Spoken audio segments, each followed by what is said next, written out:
Hello guys, welcome back to my YouTube channel Tanya Singh Arora ji के। जैसा कि आपको पता है, अभी जियोग्राफी का टॉपिक चल रहा है। जियोग्राफी में जितने टॉपिक आपको हम इस समय बता रहे हैं वो सारे बहुत ही इम्पोर्टेंट टॉपिक है।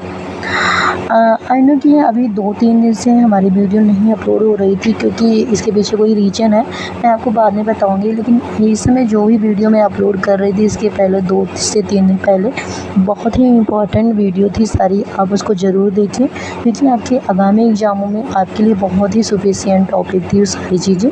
तो आप उसको देखें और उसको याद करने की कोशिश करें, क्योंकि सारी चीज़ें ट्रिक से हैं आपकी, तो आप उसको आसानी से याद कर सकते हैं। इसी तरह से आज की जो टॉपिक हम लेकर आए हैं वो भी बहुत ही इम्पोर्टेंट टॉपिक है आपके एग्ज़ाम के लिए। तो आप ये टॉपिक भी याद करें, और ताकि आपको आसानी हो आपके एग्ज़ाम में। तो आप आज की जो वीडियो है ये है, पहले तो जियोग्राफी का पार्ट 36 है, और इसकी आप ट्रिक देखेंगे। टॉपिक तो है तना वाली फसलें। आपको पता है ये तना वाली फसलें जो है काफ़ी बार एग्ज़ाम में पूछी गई है।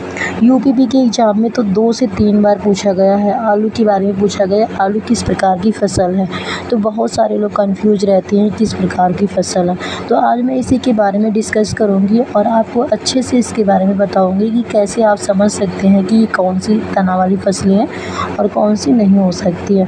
तो ये सारी चीज़ें आप इस वीडियो में डिस्कस करेंगे, लेकिन उसके पहले आप ये ट्रिक याद कर लें। ट्रिक है आपकी, हद कर दी आपने गोविंद, हद कर दी आपने गोविंद। ये आपकी ट्रिक है, आप इसको याद करें, और अगर याद हो जाए तो आप ये सारी चीज़ें आसानी से याद कर सकेंगे। अगर आपको ये ट्रिक याद हो जाएगी तो ट्रिक तो आई थिंक आपको याद हो गई होगी, क्योंकि बहुत ही आसान ट्रिक है। इसी तरह एक गाना भी आपने सुना होगा, हद कर दी आपने, तो वही है, उसी गाने पे ही ये ट्रिक बनी हुई है, हद कर दी आपने। यहाँ पे गोविंद जुड़ गया है, तो इसको आप याद कर सकते हैं आसानी से। फिर देखिए इसकी मीनिंग कैसे याद करेंगे। देखिए हद है यहाँ पे, तो हद से हो जाएगा आपका हल्दी। हल्दी आप याद रखिएगा तना वाली फसल है। उसके बाद कर है, तो कर से हो जाएगा केसर। केसर आपको पता है कि केसर जो है ये आपके जम्मू कश्मीर में उगाई जाती है, और इसके फूलों से ही निकलता है ये केसर। कितने कितने सारे फूलों में एक एक चुन के निकाला जाता है ये, इसीलिए केसर काफ़ी महंगा भी होता है।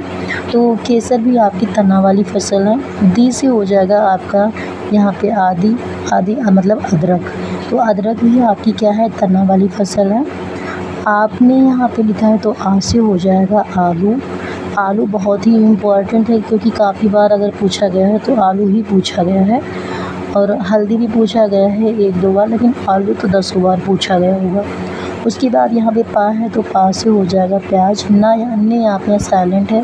फिर गोविंद इसमें से आपका हो जाएगा गन्ना। सबसे इम्पॉर्टेंट इस समय अगर कोई है तो इसमें है गन्ना। गन्ना से रिलेटेड आप बहुत कम ही लोग जानते होंगे कि गन्ना तो एक क्या है, तना वाली फसल है। और आपको बता दें कि गन्ना भारत की सबसे महत्वपूर्ण तना वाली फसल है।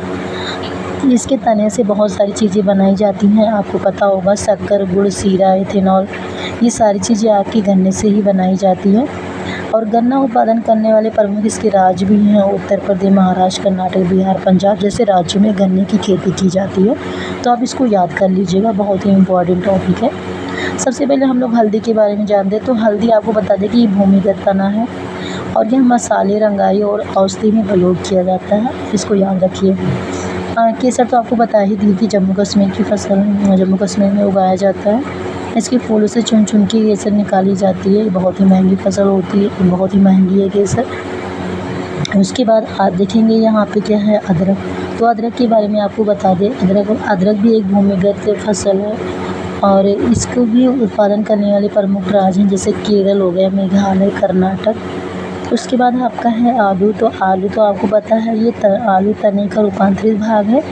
इसका रूपांतरित भाग जो है वो कंद है, और यह मुख्य भोजन फसल है। तो आप इसको याद रखिएगा। गन्ने के बारे में हम आपको बता ही दिए, तो आप ये सारी चीज़ें याद रखिएगा। प्याज भी आपकी एक भूमिगत फसल है, इसको आप याद कर लीजिए। बहुत ही इम्पोर्टेंट वीडियो है, और अगर वीडियो अच्छी लगे तो लाइक, शेयर और कमेंट ज़रूर करें। और जो भी प्रॉब्लम अगर आपको आती है या फिर किसी और टॉपिक पे आपको वीडियो चाहिए, तो आप कमेंट बॉक्स में कमेंट कर सकते हैं। Thank you.